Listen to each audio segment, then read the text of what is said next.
வணக்கம், வாழ்க வளமுடன். நான் உங்கள் ஜோதிடர் மாணிக்கவாசன் பேசுகிறேன். ஓம் தத் புருஷாய் வக்கரதுண்டாய் தன்னோதி புருஷாய ஓம் ஸ்ரீ கிரீம் கிளீம் குலம் கணபதியே நமக. ஓம் கிரீம் ஆதித்யாய சோமாய மங்களாய புதேச குரு சுக்கர சனிகச்ச ராகவ ஓம் ஸ்ரீம் கிளீம் பஞ்சபூத வசிஷ்ய ஓம் மந்திரங் பஞ்சபூத வசிஷ்ய ஓம் லங்கோங்கு பஞ்சபூத வசிஷ்ய ஓம் நங்குமங்கு பஞ்சபூத வசிஷ்ய சுவாகா.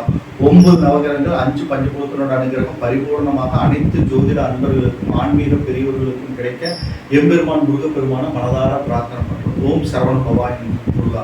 இன்னைக்கு நாம் பேசக்கூடிய தலைப்பு என்னன்னு பார்த்தோம்னா, துலா லக்னத்திற்கு சுக்கிர பகவான் என்ற ஸ்தான பலன்கள் என்ன அப்படின்னு ஜெனரலாக பார்க்க போகிறோம். ஓகேங்களா. ராகு பகவானோட அதிதேவதைகள் யார் அப்படின்னு பார்த்தோம்னா சர்பராஜன், துர்க்கை அம்மன். ஓகேங்களா. இவங்க 2 பேர்த்தையும் நம்ம வணங்கும் போது சர்பராஜனையோ அல்லது துர்க்கை அம்மனையோ ராகு காலத்தில் போய் விளக்கேற்றி வழிபாடுகள் செய்யும்போது ராகு பகவானால் ஏற்படக்கூடிய கெடுபலன்கள் எல்லாம் குறைந்து நற்பலன்கள் மிகுதியாக நடக்க அதிக வாய்ப்புகள் ஏற்படும். இவருடைய ஸ்தலங்கள் அப்படின்னு பார்த்தோன்னா நிறைய இருக்கு. ஓகேங்களா. ராகுக்கு உண்டான பரிகார ஸ்தலம் அப்படின்னு பார்த்தோம்னா திருநாகேஸ்வரம், திருப்பாம்புபுரம், அப்புறம் பார்த்தோம்னா கொடுமுடி பக்கத்தில் இருக்கிற கொடுமுடி ஸ்தலம். ஓகேங்களா.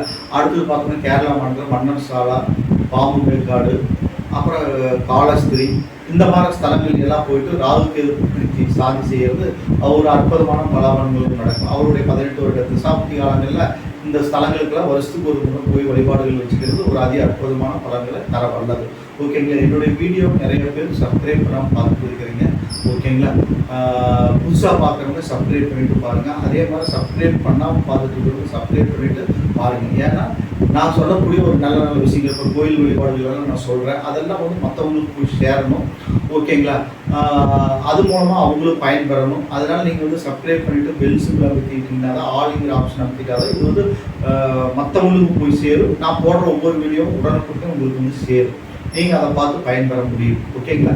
இப்போ வீடியோக்குள்ளே போகலாம். துலா லக்னத்துக்கு வந்து சுக்கரன் தான் அதிபதி. சுக்கரனோட வீட்டில் ராகு இருக்கும்போது பார்த்தோம்னா ஆசைகள் நிறைய ஏற்படும். எப்படியாவது ஏதோ ஒரு ரூபத்தில் நம்ம வந்து எல்லா இன்பங்களையும் அனுபவிக்கணும் அப்படிங்கிற ஒரு ஸ்தானத்தை ஒரு எண்ணத்தை அவர் கொடுத்துருவார். ஏன்னா சுக்கரன் வந்து ஆசைகள் ஒரு ஐஸ்வர்யத்தை வாரி வழங்கக்கூடிய ஒரு கிரகம்.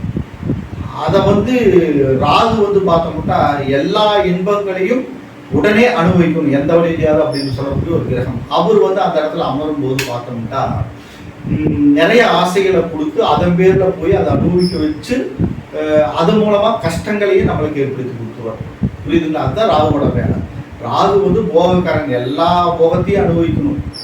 அதன் மூலமாக கடைசியில் நிறைய வாரி வழங்கி அதன் மூலமாகவே கஷ்டங்களை கொடுக்கக்கூடிய ஒரு கிரகம் யார் அப்படின்னா ராகு பகவான் தான் நவகிரகத்திலேயே. ஓகேங்களா. அவரே நல்ல ஸ்தானத்தில் இருந்துட்டாருன்னா, நல்ல ஸ்தான பலம் பெற்று நல்ல குரு பார்வை பெற்று சுபகிரகத்தினோட பார்வை குரு பார்வை பெற்று அமர்ந்துட்டாருன்னா சூப்பராக பலன்கள், ஒன்றும் பிரச்சனை இருக்காது. ஓகே. நல்ல வழியிலேயே பொருள் சேர்க்கக்கூடிய ஒரு அமைப்பு ஏற்பட்டுரும். குருவோட பார்வை சுப பார்வை, அவரோட பார்வை பெற்றிருந்தா அந்த கெட்ட எண்ணங்களையும் நல்ல எண்ணங்களாக மாற்றக்கூடிய ஒரு அமைப்பு குரு பார்வைக்கு மட்டும்தான் உண்டு. அது சமசப்தமாக பார்க்கக்கூடாது. குருவோட 5ஆம் பார்வை 9ஆம் பார்வை ராகு மேலே படணும். அந்த மாதிரி அமைப்பில் குரு அமர்ந்திருந்தாருன்னா பிரச்சனை இல்லை. குருவோட சேர்ந்து இருந்தாருன்னா குருச்சடால தோஷம் ஏற்பட்டுரும். சுக்கிரன் சுபகிரகம் தான், 3/4 பாகம் சுபகிரகம். ஓகேங்களா. ஆனால் அவர் வந்து அவரோட சேர்ந்து இருந்தாருன்னா தாரதோஷத்தை ஏற்பட்டுருவார். 1க்கு மேற்பட்ட லிங்க் நம்மளுக்கு ஏற்படுத்தி கொடுத்துருவார். தவறான வெளியில் போய் அந்த தொடர்புகளை எல்லாம் ஏற்படுத்தி கொடுத்துருவார். ஓகேங்களா. சுக்கிரன் ராகு சேர்த்து இருக்கக்கூடாது.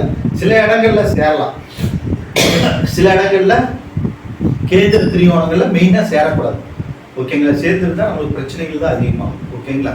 இதே மறைவுஸ்தானங்களில் சேர்ந்திருந்தா எந்த பிரச்சனையும் இருக்காது, ஓரளவுக்கு தப்பிச்சுக்கலாம். அதே கேந்திர திரிகோணங்களில் சுக்கரன் சேர்த்து பெற்றிருந்தா பிரச்சனைகள் அதிகமாக. அதை பற்றின ஒரு தனி வீடியோ இந்த வீடியோ எல்லாம் பார்த்து போட்டு முடிச்சதுக்கப்புறம் அப்புறம் போடுறேன். ஓகேங்களா. இப்போ பார்த்தோம்னா சுக்கரன் ஜம்மத்தில் இருக்கும்போது இந்த மாதிரி ப்ராப்ளங்கள் தான் அதிகமாக ஏற்படும். ஓகேங்களா. அடுத்து பார்த்தோம்னா 2ஆம் இடத்துல துலா லக்னத்துக்கு 2ஆம் இடத்துல ராகு இருக்கும்போது பார்த்தோம்னா குடும்ப சண்டை சச்சரவு பிரச்சனைகள், செவ்வாயோட வீடு பகை வீடு, அங்கே போய் ராகு நிற்கும் போது நம்மளுக்கு என்ன ஆகும், பகை வீடு ஏறி ஒரு கிரகம் இருந்தானா அந்த அளவுக்கு பலன்கள் எல்லாம் நற்பலன்கள் எல்லாம் அதிகமாக நடக்காது, கெடுபலன்கள் தான் அதிகமாக நடக்கும். நட்பு வீட்டில் இருக்கலாம், அல்லது பார்த்தோம்னா நட்பு வீட்டில் இருக்கிறக்கே ஆவரேஜ் தான் நான் சொல்கிறேன் ராகு பொறுத்து. ஓகேங்களா. பகை வீட்டில் இருக்கும்போது குடும்ப சண்டைகள் அதிகமாகும், பிரச்சனைகள் அதிகமாகும், கல்வியில் பிரேக் ஆகும். ஓகேங்களா.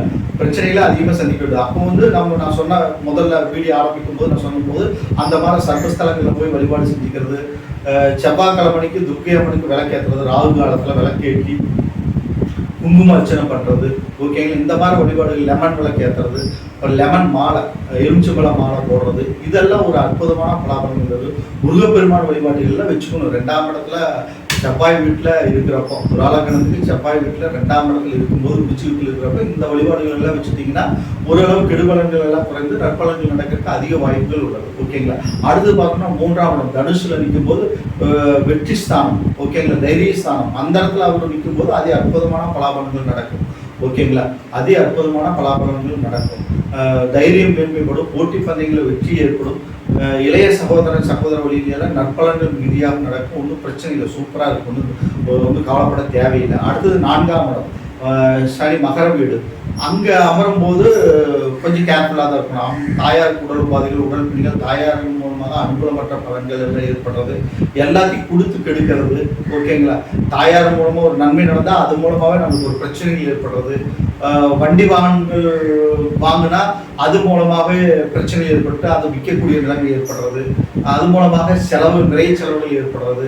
அதே மாதிரி வீடு வாசல் சொத்து சுகம் மூலமாக, பூமியின் மூலமாக நம்மளுக்கு அந்த டைமில் ராகு நடக்கும்போது வாங்கணும்னா அந்த இடத்துல இருந்து ராகு 4ஆம் இடத்துல இருந்து அதை கொடுத்தாருன்னா அது மூலமாகவே நம்மளுக்கு நிறைய பிரச்சனைகள் வந்துடும், வில்லங்கமெல்லாம் வந்துடும், ஓகேங்களா. அது மாதிரி வரும். அதனால அந்த இடத்துல கேர்ஃபுல்லாக இருக்கணும். இதே குரு பார்த்துட்டாங்கன்னா 4ஆம் இடத்துல இருந்து அதை ராகு நின்று அதை குரு பார்த்துட்டாங்கன்னா பிரச்சனை இல்லை, ஓகேங்களா.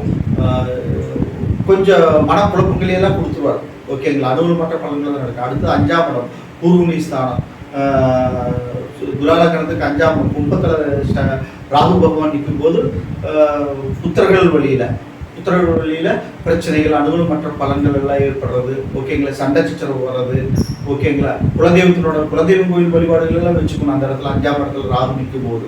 அப்புறம் பார்த்தோம்னா மனசு சம்பந்தப்பட்ட 5ஆம் இடம் காதல் உணர்வுகளை தோன்றக்கூடிய ஒரு இடம். அந்த இடத்துல பார்த்தோம்னா முறையற்ற காதல்களை கொடுத்து அதன் மூலமாக நம்மளுக்கு பிரச்சனைகள்லாம் தராது, ஓகேங்கிற பிரச்சனைகள்லாம் தராது. அந்த ஏஜென்ட்கள் இருக்கிறவங்க, அதே மாதிரி வயதானவர்கள் இருக்கிறதால தவறான தொடர்புகள் எல்லாம் ஏற்பட்டுறது, ஓகேங்களா. 5ஆம் இடம் 9ஆம் இடத்துல எல்லாம் இருக்கும்போது ரொம்ப கேர்ஃபுல்லாக இருக்கணும். தவறான எண்ணங்கள், தவறான சிந்தனைகள் எல்லாம் அதிகமாக ஏற்பட்டுரும், ரொம்ப கேர்ஃபுல்லாக இருக்கணும், ஓகேங்களா. அதுக்கு வழிபாடுகள் வச்சுக்கணும். சனீஸ்வர பகவான் வழிபாடு, திருநள்ளாறு வழிபாடு வச்சுக்கிறது, அப்புறம் திருநாகேஸ்வர வழிபாடுகள் வச்சுக்கிறது, சர்வ கோயில்கள் எங்கேயுமே இருக்குது அங்கெல்லாம் போய் வழிபாடுகள் வச்சுட்டோம், நன்மைகள் அதிகமாக இருக்கும். யார் மேலே நீங்கள் அதிகமாக பாசம் வைக்கிறீங்களோ அவங்க மூலமாகவே நம்மளுக்கு பிரச்சனைகள் அதிகமாகும், ஓகேங்களா. ஏன்னா முறையற்ற பாசம் தான், அது தேவையில்லாத பாசத்தை வச்சுட்டு கஷ்டப்பட வேண்டிய சுச்சுவேஷன் வந்துடும், ஓகேங்களா. அதனால ரொம்ப கேர்ஃபுல்லாக இருக்கணும், ஓகேங்களா. அடுத்தது பார்த்தோம்னா 6ஆம் இடம் குருவோட வீடு. அந்த இடத்துல நிற்கும் போது அதே அற்புதமான பலாபலங்கள் நடக்கும், நன்மைகள் அதிகமாக நடக்கும். எதிரிகளை வெல்லக்கூடிய ஒரு சக்தி ஏற்படும், ஓகேங்களா. எதிரிகள் மூலமாக ஆதாயம் ஏற்படும். கடன் வாங்கினா கூட அந்த கடன் அடையக்கூடிய ஒரு நிர்பந்தம் ஏற்படும். கடன் மூலமாக லாபங்கள் ஏற்படும், ஓகேங்களா. போட்டி பந்தயங்களில் வெற்றி ஏற்படும். நோயற்ற வாழ்க்கையை கொடுத்துருவாரு. நற்பலன்கள் மிகுதியாக நடக்கும், ஓகேங்களா. 6ஆம் இடத்துல இருக்கும் 3ஆம் இடம் 6ஆம் இடம் 11ஆம் இடங்கள்ல ராகு நிற்கும் போது அற்புதமான பலாபலன்கள் நடக்கும். அப்போ 6ஆம் இடத்துல நிற்கும்போது நன்மை தான். அடுத்து 7ஆம் இடத்துல நிற்கும் போது பார்த்தோம்னா செவ்வாயோட வீடு, பிரச்சனைகள் அதிகமாக ஏற்படும். முருகப்பெருமான் வழிபாட்டு வச்சுக்கணும். கர்நாடக மாநிலத்துக்கு சுப்பிரமணியங்கிற சீர்த்தத்தில் போய் வழிபாடு வச்சுக்கிறது, பள்ளிமலை முருகன் கோயிலில் போய் வழிபாடு வச்சுக்கிறது, இதெல்லாம் ஒரு நற்பலன்களை மிகுதியாக தரும். ஏன்னா இது தாரதோஷத்தை கொடுத்துரும். அந்த இடத்துல இருக்கும்போது செவ்வாயோட வீட்டில் நிற்கும்போது பிரச்சனைகள் தான் அதிகமாக ஏற்படும். செவ்வாயோட நட்சத்திரம் ஏறினாலே ராகுக்கு பிரச்சனை தான் அப்படிங்கிற மாதிரி. குரு பார்த்தா தான் அதுக்கு ஒரு நன்மைகள் அதிகமாக ஏற்படும், புரியுதுங்களா. ராகு பகவான் வந்து செவ்வாயோட நட்சத்திரம் ஏறி நின்றாலும் நம்மளுக்கு பிரச்சனைகள் அதிகமாக ஏற்படும், ஓகேங்களா. அப்போ செவ்வாய் வீட்டிலே நிற்கும்போது நம்மளுக்கு அதிகமாக பிரச்சனைகள் 7ஆம் இடத்துல நிற்கும்போது வரும். அப்போ நம்ம அது முருகப்பெருமான் வழிபாட்டை வச்சுக்கிறது, சர்ப்பஸ்தலங்களை போய் வழிபாடு வச்சுக்கிறது, துர்க்கையம்மனோட வழிபாடுகள் வச்சுக்கிறது, இதெல்லாம் வந்து ஒரு மேன்மையான பலாபலன்களை கொடுக்க வல்லது, ஓகேங்களா. அடுத்து 8ஆம் இடத்துல நிற்கும் போது 8ஆம் இடம் வந்து சுக்கரனோட வீடு தான். ஆனால் அங்கே வந்து கலத்தர தோஷத்தை கொடுத்து பிரச்சனைகள் அதிகமாக ஏற்படும். 1க்கு மேற்பட்ட திருமண வாய்ப்புகளை இருந்து கொடுத்துரு, கணவன் மனைவிக்குள்ள மிஸ் அண்டர்ஸ்டாண்டிங் கொடுத்துரு, கடன் மூலமாக பிரச்சனைகள் ஏற்படும். 8ஆம் இடத்துல ராகுனால கடன்கள் மிகுதியாக ஏற்படும், ஓகேங்களா. ரொம்ப கேர்ஃபுல்லாக இருக்கணும். தேவையற்ற கடன்களை வாங்கிட்டு அப்புறம் பிரச்சனைகளை மாட்டிக்கூடாது. அந்த மாதிரி இடத்துல போய் 8ஆம் இடத்துல ராகு நிற்கும் போது ரொம்ப ரொம்ப கேர்ஃபுல்லாக இருக்க வேண்டிய ஒரு ஸ்தானம் தான். ஓகேங்களா. அடுத்தது 9ஆம் இடம் பாகிஸ்தான்கள் நிற்கும் போது பார்த்தோம்னா புதனோட வீடு தான். ஆனால் அங்கே அவர் நிற்கும் போது பார்த்தோம்னா நன்மை தீமை ரெண்டுமே கலந்து தான் நடக்கும். நன்மை தீமை ரெண்டுமே கலந்து தான் நடக்கும். ஏன்னா அந்த இடத்துல வந்து பார்த்தோம்னா பாகிஸ்தான் நிற்கும் போது முறையற்ற காதல்கள் எல்லாம் அந்த இடத்துல கொடுத்துரும். தாப்பனார் வழியில் அனுகூலமற்ற பலன்கள் எல்லாம் ஏற்பட்டுரும். தாப்பனார் உடல் உபாதைகள், உடல் பிரச்சனைகள் ஏற்படும். தாப்பன் ஸ்தானத்தில் இருக்கக்கூடிய பாட்டன் பாட்டி இவங்களுக்கெல்லாம் கூட கொஞ்சம் பிரச்சனைகள் எல்லாம் அதிகமாக ஏற்பட்டுரும். ஓகேங்களா. வழிபாடுகள் வச்சுக்கணும். அதே மாதிரி நன்மைகள் அப்படின்னு பார்த்தோம்னா வீடு வாசல் சொத்து சுகம் சகல பாக்கியங்களும் ஏற்பட்டு அது மூலமா நம்மளுக்கு பிரச்சனைகள் வரும். அது மூலமா கொடுத்து கெடுக்கக்கூடிய கிரகம் தான் ராகு. அது மைண்ட்ல நம்ம வச்சுக்கணும். அவர் அதே 3, 6, 11 நன்மைகள் அதிகமாக நடக்கும். அதே கொடுத்து கெடுக்காம இருக்கணும்னா குரு பார்வை இருக்கணும். குருவோட நட்சத்திரம் ஏறி இருக்கணும். குரு நல்ல ஸ்தானத்தில் இருக்கணும். அல்லது ராகுவோட சொந்த நட்சத்திரம் அங்க இருக்கு. அந்த திருவாதிரையில அவர் ஏறி நின்னா கூட நம்மளுக்கு பிரச்சனைகள் இல்லை. ஓகேங்களா. நற்பலன்கள் மிகுதியாக நடக்கும் வாய்ப்புகள் இருக்கும். அடுத்து வர 10ஆம் இடத்துல கடகத்தில் அவர் நிற்கும் போது நல்ல பலன்கள் நடக்கும். ஒன்றுக்கு மேற்பட்ட தொழில் ஏற்படும். கடல் கடந்த தேசத்தில் போய் உத்தியோகம் பார்க்கக்கூடிய ஒரு அமைப்பெல்லாம் ஏற்படும். நன்மைகள் அதிகமாக நடக்கும். ஒன்றும் பிரச்சனை இல்லை. 11ஆம் இடம் லாபஸ்தானத்தில் அது பகை வீடாக இருந்தாலும் கூட சூரியன் சந்திரன் வீடுங்கிறதே ராகுக்கு பகை தான். ஓகேங்களா.